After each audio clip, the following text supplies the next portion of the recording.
Hello and welcome to today's talk on machine learning with containers on Amazon SageMaker. I'm your speaker, Shashank Prasanna. I'm a senior technical evangelist at AWS. So here's this agenda for the rest of today's talk.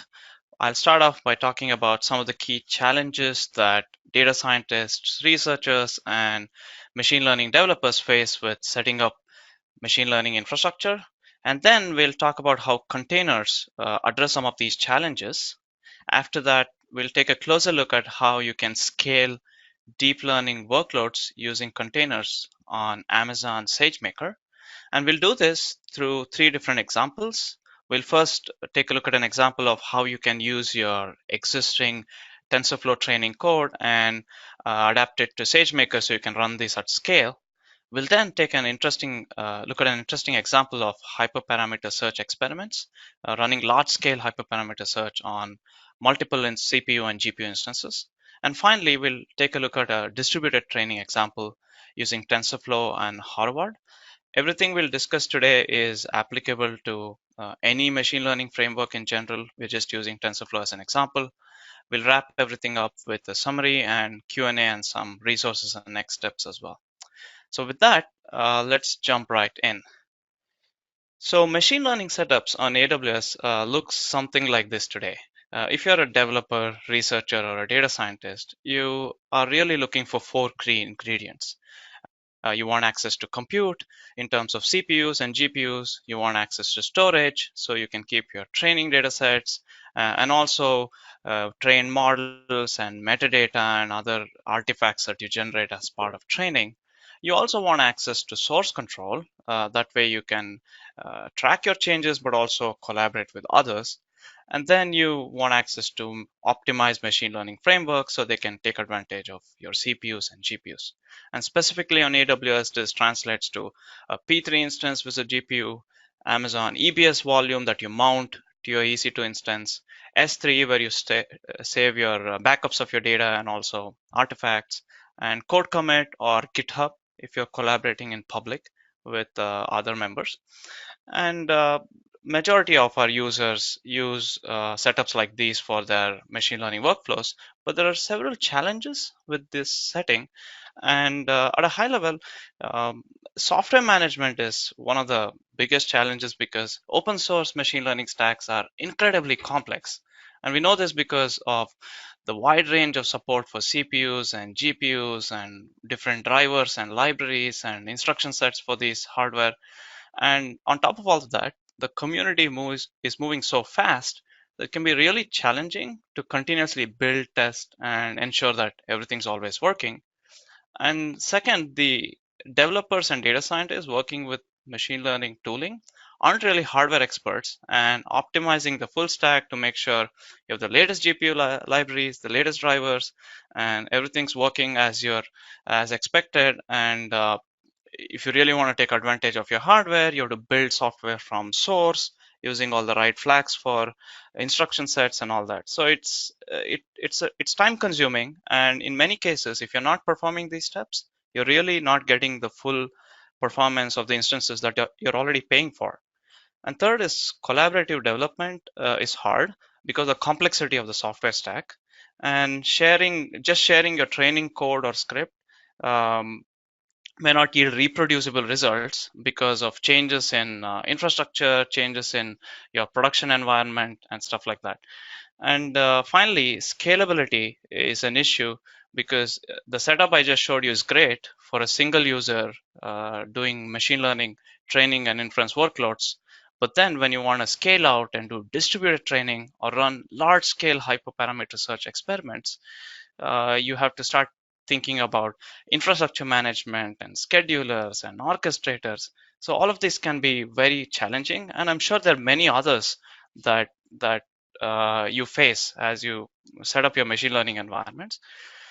And I want to spend a little more time on the machine learning stack because of how complex it is. I'm sure many of you have said this or heard someone say this. My code requires building from scratch with several dependencies. My code isn't taking advantage of GPUs, or is it taking advantage of GPUs? Am I using the right version of GPU libraries? Why is my code running slow on CPUs? oh wait, did I compile it with the right flags? Or I just updated my drivers and everything is now slower or errors out and I have no idea why. And most common thing we hear is, oh, I want to move this to a production cluster, but wait, it's running a different operating system distribution, different version of the framework and libraries. And as you can see on the illustration on the right, the stack is incredibly complex, ranging from host OS and kernels to drivers to GPU libraries, CPU libraries, all the dependencies for the framework and the framework interface itself. And all of this makes portability of your setup, collaborating with others, and scaling workloads really hard. But turns out uh, other communities outside of machine learning have faced the same issues and they've solved this with containers. And one of the biggest advantage of containers is you can build machine learning environments that are really lightweight.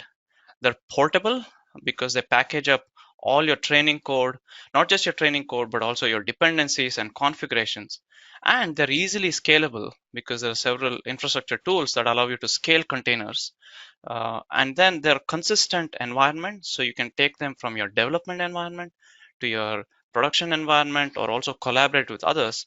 And the only thing you need on the host is to run a container runtime shown here, and everything on top of that, which includes your GPU libraries, your CPU libraries, and the frameworks, and your training code, is nicely packaged up. So you get this consistent, reproducible workflow. By recognizing this need, earlier this year, we made available the AWS Deep Learning containers, and these are prepackaged Docker container images, fully configured and validated. They've been tested with the latest NVIDIA libraries and Intel libraries, and they are tested on all the latest driver versions. So they're giving you the best performance on AWS instances. And with this, you can actually deploy your training code to have consistent, reproducible deployments. And on top of that, these are optimized with orchestrators like Amazon Elastic Kubernetes Service, Amazon Elastic Container Service, and also Amazon SageMaker, which is where we'll spend most of the time in this webinar. And today you have access to 8 different containers for CPUs and GPUs and Python 2 and Python 3 and for training and inference and TensorFlow and MXNet. So pretty much whatever you need is likely going to be available for you, and we are adding more frameworks soon. So how do you get started with these containers? Well, if you're a kind of a developer who really likes to use this as is, you can head over to the documentation page. We'll take a closer look at this. You can just pull the container and bring your own training scripts, mount a volume, and start training inside the container. And that way it makes collaboration and sharing easy. But I imagine the majority of you wouldn't want to work with containers just like this because you're entering into ops territory and you don't want to waste time writing managing containers right on top of your development environment. So in order to address this, we have Amazon SageMaker, which is a fully managed service for end-to-end machine learning workflows. uh, SageMaker has services for data labeling, hosted Jupyter Notebook instances, training, hyperparameter optimization, model optimizations to targets, such as embedded targets for IoT applications, also hosting endpoints. It's end to end, but today we'll be focusing on the training and deployment aspect of SageMaker. So on the left, you see that SageMaker offers managed notebook instance. This is your standard Jupyter Notebook instance that with a few clicks, you can get a hosted Jupyter Notebook instance that you can start writing your code or start training and also do uh, also take a closer look at your data sets and stuff like that. So it's fully managed for you. You can get different instance types such as CPUs and GPUs. But you don't actually have to use the managed notebook instances. If you're comfortable using your own laptop or desktop, or even an EC2 instance, which is a popular development environment for most most people, all you need is a SageMaker SDK. So as long as you have your SageMaker SDK installed, all you have to do is bring in your training script. So let's just assume that you have a TensorFlow training script that you want to train, and you want to do this at scale. So first, with the SageMaker SDK, you specify a TensorFlow estimator, and then you specify the Python script that does your training. And let's just assume this is a TensorFlow script, and you specify the source directory with all the dependencies. And the interesting part is here. All you have to do is tell SageMaker how many instances you want to run your training on and what type of instance it is. In this case, I have a single GPU instance, one of the latest GPUs from NVIDIA, which is a V100 GPU on a P3.2x large, and I'm just saying I want one of these instances. You can also specify the TensorFlow framework version, 113 as of currently 114 is the latest, and we'll keep updated. One of the benefits of these containers is we keep updating them with the latest versions. And you specify the version of Python and then the hyperparameters. Once you specify all of this, you just call the fit function, and this is where the magic happens.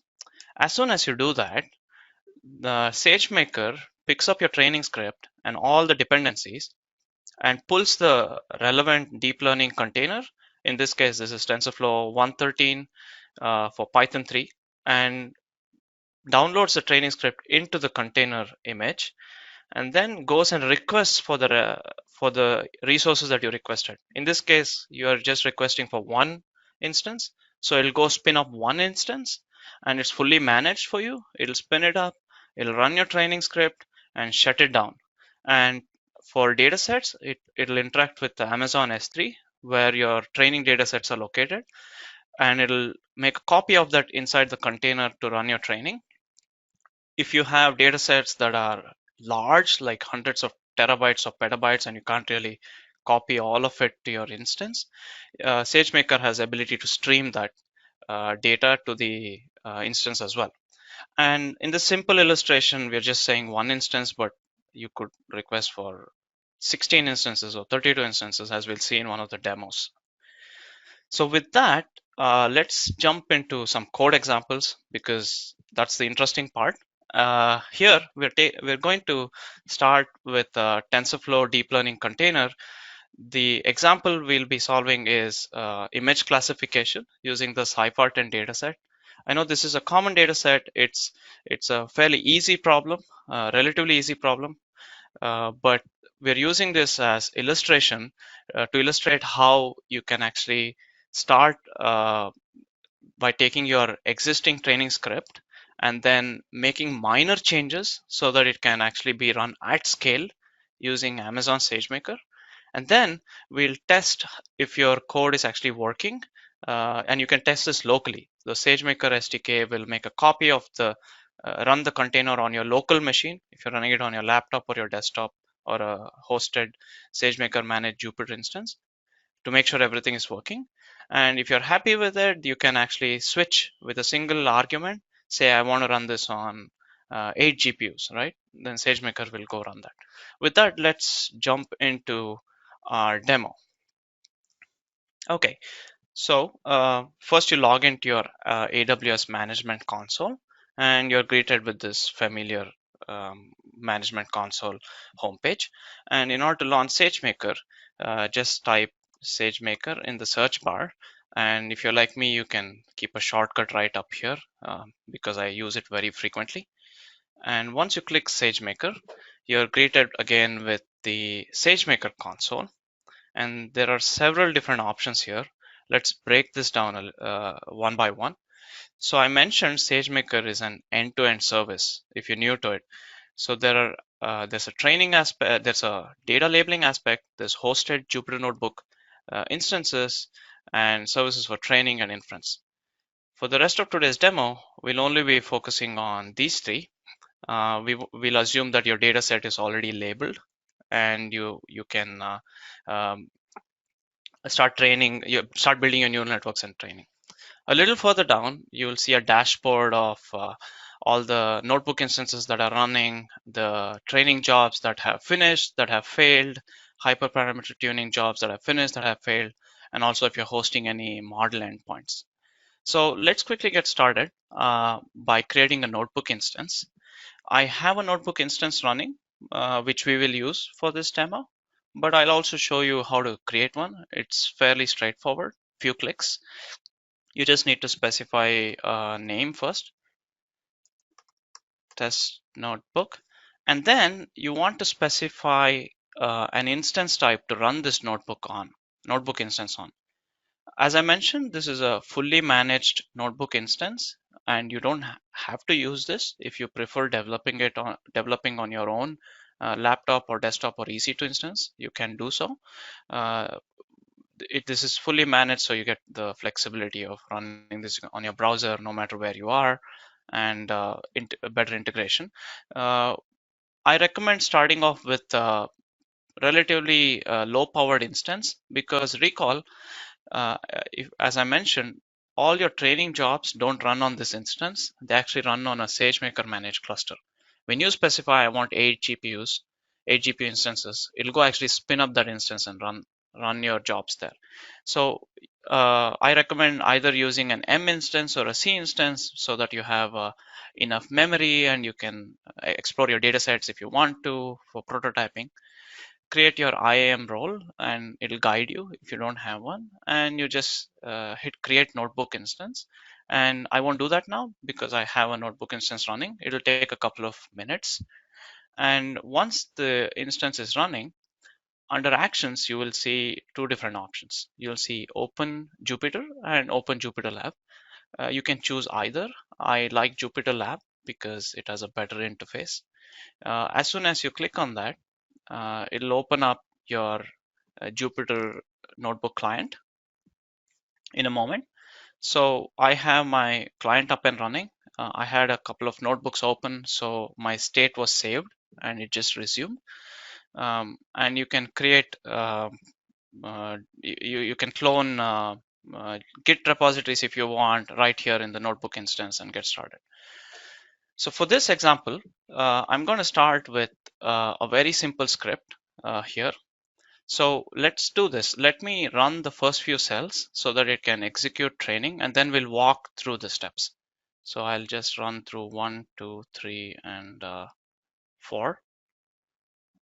Okay. So as this executes, let's walk through this. So in the first cell, I have some boilerplate, some packages that I need to import, get my SageMaker session, and get execution role. Nothing very interesting. The interesting part starts here. So first you specify your hyperparameters. Now these are options that you specify. If you have things like a number of epochs and learning rate and batch size, right? You specify them ahead of time. And what SageMaker will do when it launches your instance and runs your container is that it passes these values as command line arguments. So your script needs to make sure that it can process these arguments as command line arguments. And then the really interesting part is here, using the SageMaker SDK to launch a training job. So first, you specify what your training script is. So in this case, I have a training script called Cypher10 training script SageMaker. So I can't mistake it for anything else. I can also specify your code directory. And this code directory is right here, which has not just my training script, but also a couple of other scripts that we'll talk about in a little while. So you can ask SageMaker to copy not just your training script, but the entire directory into the container when it's running.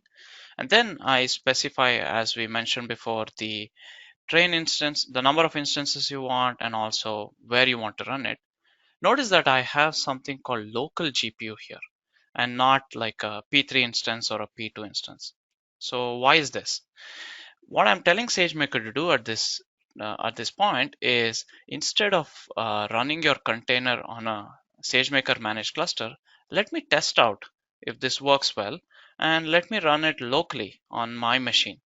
And what SageMaker will do when I call the fit function is it'll actually download the container onto my notebook instance.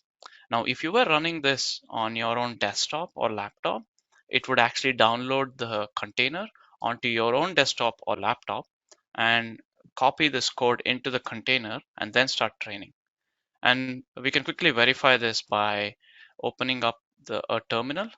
So let me open up a terminal, and you can say Docker images, and you'll see that SageMaker actually went ahead and downloaded a TensorFlow container. And you see it's called TensorFlow training, GPU based, Python 3. I'm using a GPU hosted notebook instance, so I downloaded the GPU version. And if you want to know where these containers are and how they're called, I'll quickly head over to the container documentation here, and we'll have links for these in the slides as well.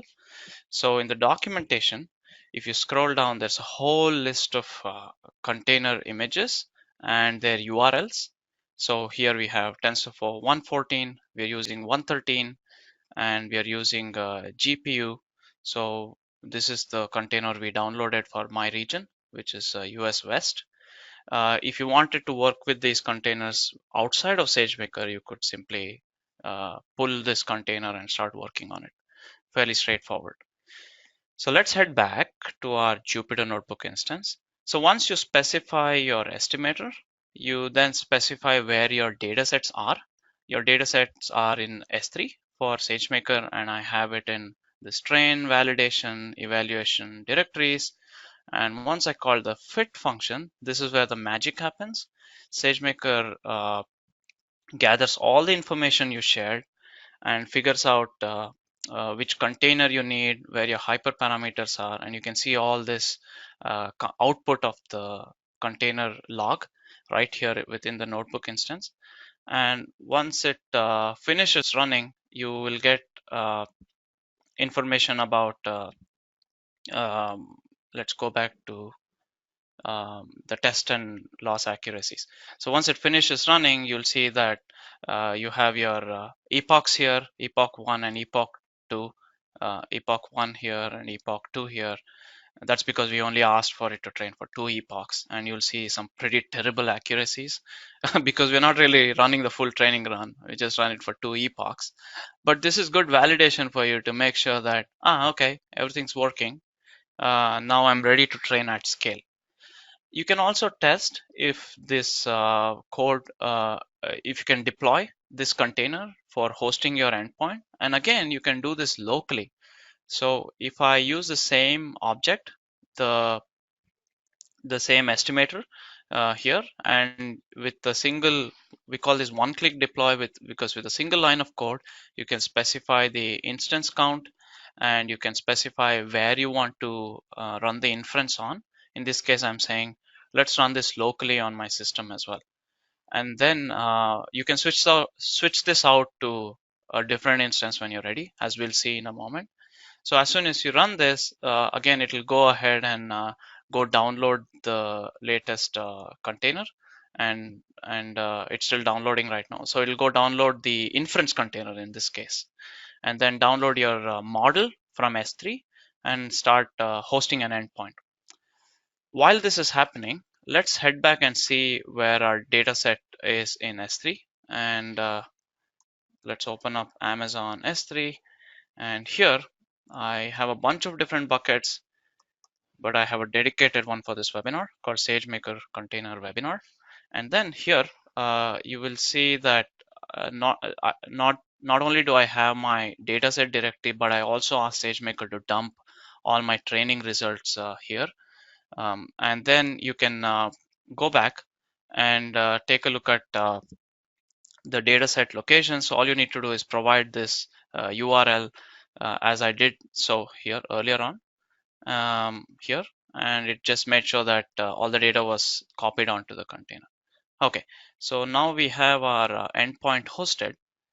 So now that the endpoint is hosted, we can actually run some inference requests. So here are all the sample images that I have with their names, and I can invoke the endpoint here using the predictor.predict function right here. And by doing so, I get the prediction results and it looks terrible, as I mentioned, because we only trained it for 2 epochs. So it hasn't yet learned anything. Although surprisingly, it's got airplane right. I'm not really sure why, but the point being is that you have to train for longer, but at least your code is working. And I just wanted to go back here and show you that you now have a new container pulled to your local instance as well. Now you notice that this says TensorFlow inference. This was pulled into your Jupyter Notebook instance because you wanted to test it locally. Again, if you were running this on your local desktop, you would pull this into your local desktop, and you would test to make sure it runs. Okay, so before we move on to the next part of the demo where we actually um, scale out, run this on a SageMaker cluster, I want to uh, I want to go back and recap some of the things that we just saw. Okay, so to quickly recap, what did we do so far, right? We launched a SageMaker managed notebook instance, and using the SDK, we specified where our training script is, and the training script requires few minor changes, and I'll show them in a moment. And we specified where the code is, and then we instructed SageMaker to go package your code into the container. In this case, instead of running it on a cluster, we just ran it locally to test it. Okay, let's go back. And so far I mentioned that you need to make minor changes, but I didn't actually tell you what those changes are. um, I have for reference both these scripts right here, and I want to show you how minor those two changes are. Okay, this may be hard to read, but the objective here is the colored blocks are the code changes. And I just want to point your attention to two simple things here. The first is, if you actually see way at the bottom here, the left script is my regular TensorFlow script that I run locally, not in the container, just locally, the one I've been developing. And I want to, here I provide my data sets as a local, which are on my local location on my computer. So maybe I have it stored in a data directory. So I just point to it. But the change that you need to make for SageMaker is, instead of specifying these data sets locally, because SageMaker runs on its own managed instances, you can read from environment variables such as SageMaker channel training, SageMaker channel validation. You can read from environment variables where the data set is locally stored on your container. Because if you recall, SageMaker copies the data set from your S3 into a local directory inside your container. So this is the only change you need to make here, so that you can instruct your training script to pick up the training data from a certain location. And you also get access to a variety of other uh, environment variables, such as number of GPUs, as you see here, and where you want to store your models and stuff like that. So very minor changes, and then you can run your whole training script. Let me also quickly show you uh, how running uh, how running your training script on a SageMaker managed cluster looks like. I won't actually go and run this now because I'm actually running this training script for 30 epochs, and we all know that watching deep learning training is like watching paint dry. So I already ran this ahead of time yesterday for you. So no code changes. The only code change here is I changed my train instance type to a P3 GPU. It was local before, now it's P3 GPU. That's the only code change I did. And when I ran this, I see that instead of running it locally, it actually launches requested machine learning instances, prepares your data, trains, and runs this on SageMaker managed instances. And we'll scroll all the way to the bottom. And there are a couple of interesting things here that I want to point out. The very first thing, and the thing that most of you will find interesting, is that you see this billable seconds here, which is 757. This is the exact amount of time that you'll be billed for using the GPU instance. Now consider if you were running this code on an EC2 P3 instance. You would actually be paying for the entire duration of using that instance. But in this case, you're only paying for the duration the training ran, right? This is pretty interesting. You can develop locally on your desktop or workstation or a hosted Jupyter Notebook instance, and you only run training on expensive GPU instances when you want to, right?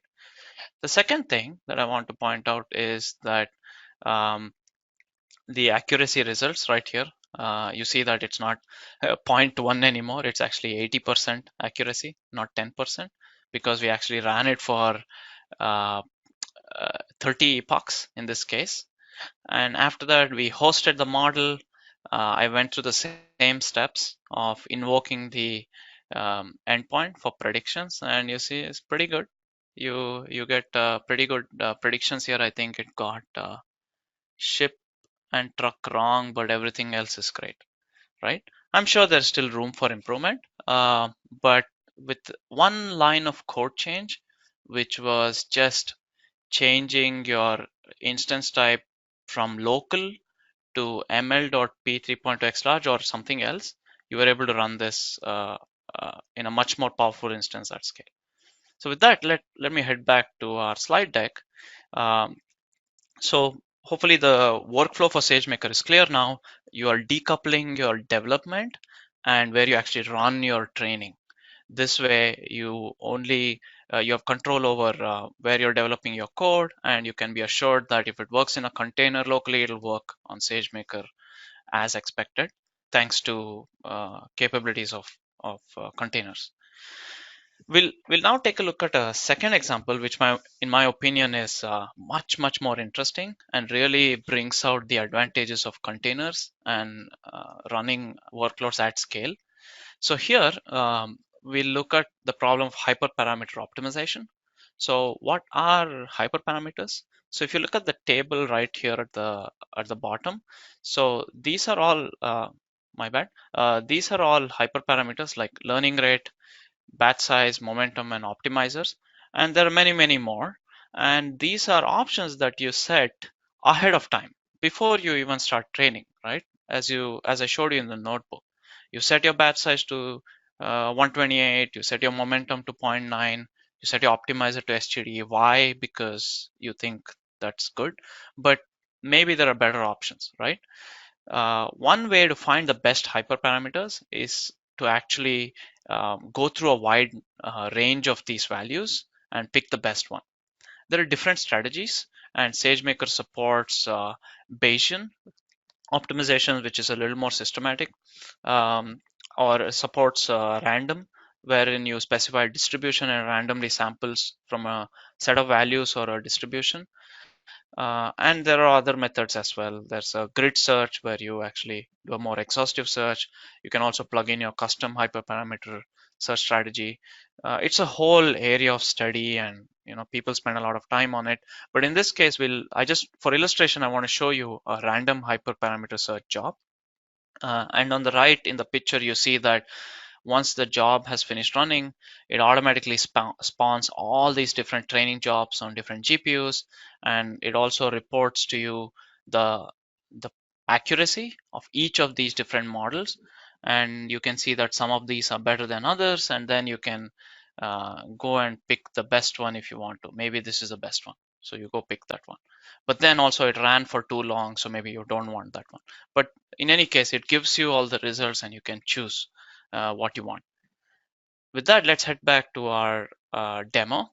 So extending upon the same code, same Jupyter Notebook script I was working with. So I scroll all the way down, and you'll be surprised how easy it is to run these large scale hyperparameter jobs. I mean, think about it. If you had to run this training with different configurations on 30 different instances, the amount of setup it needs is completely simplified with the SageMaker SDK. So first thing you want to do is specify the hyperparameter ranges, and you do that by specifying whether learning rate is it a continuous parameter or a discrete parameter. Um, so learning rate, I'm basically saying choose from anything between 0.001 and zero point 0.1 and use log scale. I can also say batch size is a pick from one of these values. It's a categorical parameter. I don't want you to pick arbitrary batch sizes. Pick from 32, 128, 512, 1024, and so on. And also pick from stochastic gradient descent or Adam as the optimizer. Just by specifying this, then there's a SageMaker SDK has a function called Hyperparameter Tuner, and you just provide the same TensorFlow estimator object that you created earlier on, and then you provide the metric that you want to optimize on. In this case, our metric is validation accuracy, and then we say my strategy is random. Basically, I'm saying you randomly pick from this range, or you randomly pick from SGD or Adam, and then you train a job. And the interesting part, or the real value proposition here, is this. So I can specify the max job to be 16 and number of parallel jobs is 8, which means I'm asking SageMaker to go spin up 8 instances and run these 16 jobs in sort of a queue. So it'll run 8 jobs first. As soon as one finishes, it'll schedule another one. And it's taking care of all of that for you. All the complex scheduling is completely done for you behind the scenes. And SageMaker manages these things. And because these are all containerized workloads, you can be confident that they run as expected. And as soon as you fit a tuner, you as soon as you fit this tuner, you can now go back to the AWS console and take a look at um, all the training jobs that it spun up and the best results. So if you go back to the SageMaker console under training, you'll see that there are different options, and I'm going to select the hyperparameter tuning jobs option. And as soon as I do that, here's a hyperparameter tuning job that I ran yesterday, which is the same one we saw, 16 different jobs. If I click on this, I scroll down and I see that when I call tuner.fit, it went ahead and generated all these different training jobs. Let's take a look at all of them together so you get a sense of all the different jobs. And then you can see all the metrics. This is a training job, what was its objective value, and how long it ran. And the fun part is you can also take a look at the best training job here. And basically it ran all these jobs and picked the model that gave the best accuracy. So this particular model gave us the best accuracy of 83%. And then you can go take a look at, okay, I think we should choose smaller batch sizes for some reason that it's giving me better results. And another interesting thing to observe here is, oh, my learning rate must be really, really small. My default value was 0.01, but turns out that if I make my learning rate really small, you get better convergence here. And Adam Optimizer seems to be working better than SGD for this use case. Now, does this mean we are all set? Well, to be honest, in machine learning, this is just the starting point. You now have a set of hyperparameters to start from that you can go and run another job or make some small changes here and see if you can get even better performance, right? But the key takeaway here is though that running these large scale jobs is super simplified with SageMaker. Um, Thanks to deep learning containers and the ability to sort of package up your code and scale it out easily. So you can then again perform the same steps as hosting an endpoint with the best job. And all you have to do is once you fit tuner fit, you set tuner deploy here. When you set tuner deploy, it's going to pick the best model, which I showed you in the console, and it's going to host it, right? And we create predictions out of it, and we see that actually we get everything right here. Turns out that the 3% accuracy gave it slightly better results, but um, you have to take this at face value because don't take this at face value because you have to test it up on a bigger data set, right? So let's head back to our slides. So we saw a demo of hyperparametric optimization and how you can scale out training. Another interesting use case and our last and final demo is distributed training. So a lot of use cases, you've trained your model, you found the best hyperparameters, and now you kind of narrowed down on sort of the model architecture and hyperparameters. But now you want to provide more data and you want to run experiments much faster. So this is where you want to do distributed training. And SageMaker and deep learning containers make it easy to do distributed training. All you have to do is update your training script for distributed training. And a popular way to do this is using Horvath API, which is contributed by Uber. It's one of the most popular packages for doing distributed training. With TensorFlow also supports MXNet and PyTorch. So we'll use a training script that uses Horvath, and then rest of it is pretty straightforward. You specify the number of instances and the number of GPUs per instance you want, and you run a job. So in this case, I'm saying I want to use P3.8x large, which is actually a 4 GPU instance. So each instance has 4 NVIDIA V100 GPUs. And then I say that I want to run two of these instances, and I want to run 4 processes per host, which means because there are 4 GPUs in my instance, I want to run 4 different models on each instance. So totally 4 times 2, this is 8 GPUs. So you have 2 instances with 8 GPUs, and you want SageMaker to be able to launch these instances, run 4 models, 4 workers on each of these, and then do distributed training. You know, all the management is taken care of, all taken care by SageMaker. So let's take a look at a script here. Again, I ran this earlier so that I can show you the results. It actually takes a lot of time to run uh, distributed training jobs for several epochs. So the first part is same, no changes here. The interesting part is here, as I mentioned. So I want 4 GPU instance, P3.8x large. I want 2 such instances, so I have 8 GPUs and 4 per host. And you specify using so the way these instances communicate with each other is through MPI, and this is part of the Horvath API. So you specify some additional parameters here, and then the rest of the TensorFlow estimator is the same as before.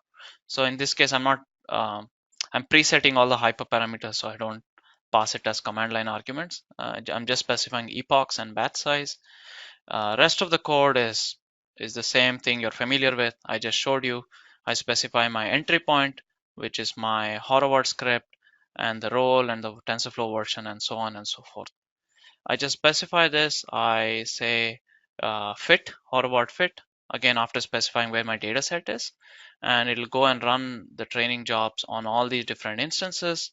And you can see, if you look at the command line output, you'll see the loss from each of the workers, and then hopefully they all converge to the same value because it performs sort of a ring reduce gradient averaging as it trains.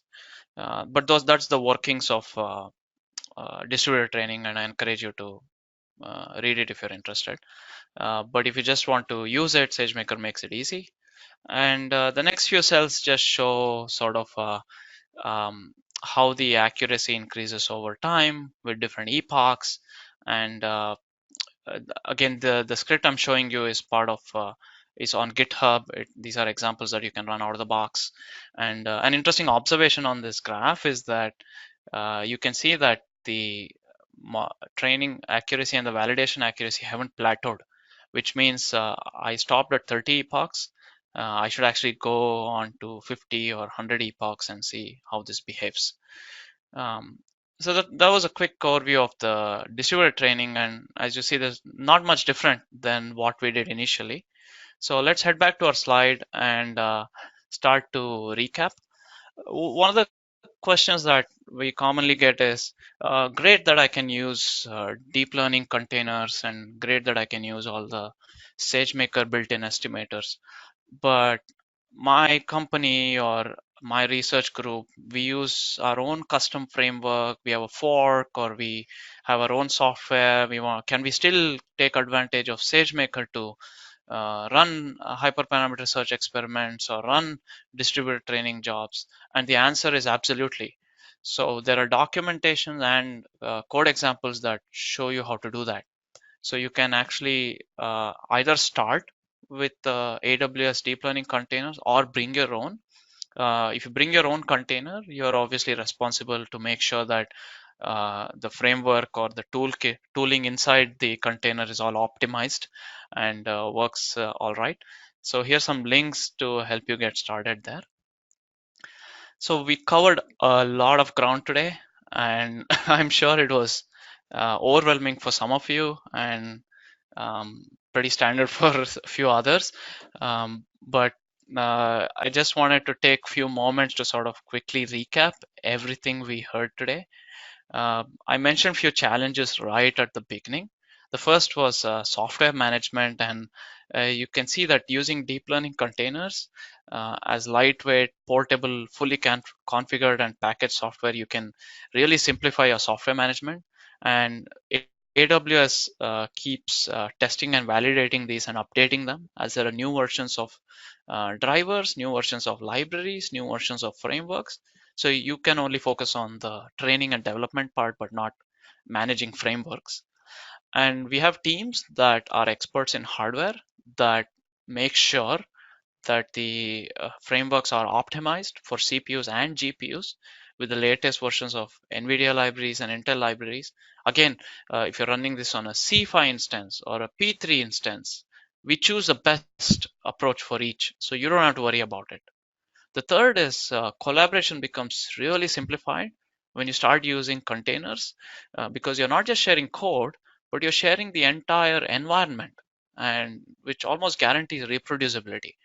And something we didn't cover is Elastic Container Registry. So if you have your container and you want to share it, you can push it to the container registry, and you can have your production environment pull the same container directly, or you can have your collaborators pull the same container, so they can guarantee reproducibility. And then the infrastructure management SageMaker is super simplified. You saw how with few code changes you can run single node trainings or large scale hyperparameter search experiments. Very few code changes. And then distributed training is also vastly simplified with with extra changes to your training code to use Horoward, but all the infrastructure management is taken care of for you. And finally, scalability is super simplified with SageMaker. Again, you can scale out in bursts. You can run large scale experiments or large scale distributed training jobs, and you only pay for the duration of training. So you can do this in bursts without having to keep a cluster warm and running all the time. With that few additional resources, there's obviously documentation. Everything you saw today are variations of examples that's on GitHub. The AWS Lab / Amazon SageMaker examples has plenty of notebook examples that you can run on your own and modify for your work. And finally, I encourage you to also check out the AWS machine learning blog. There are several use cases. If you're looking for something specific, for example, how do I bring my custom hyperparameter optimization algorithm? There's a blog for that. And there are plenty of these blogs that are published pretty regularly. So I encourage you to check out the blog as well. So with that, I want to thank you for taking time to attend this webinar. Hopefully you found it useful, and I got you excited enough to try this out yourself. Again, I'm Shashank. If you have questions now, we're here to answer, but I'm sure you may have questions a week from now or a month from now. Feel free to reach out to me. I'm always happy to help. You can reach out to me on Twitter or LinkedIn. Here are the links, and I look forward to hearing from you. With that, thank you once again. Have a great day. Thanks.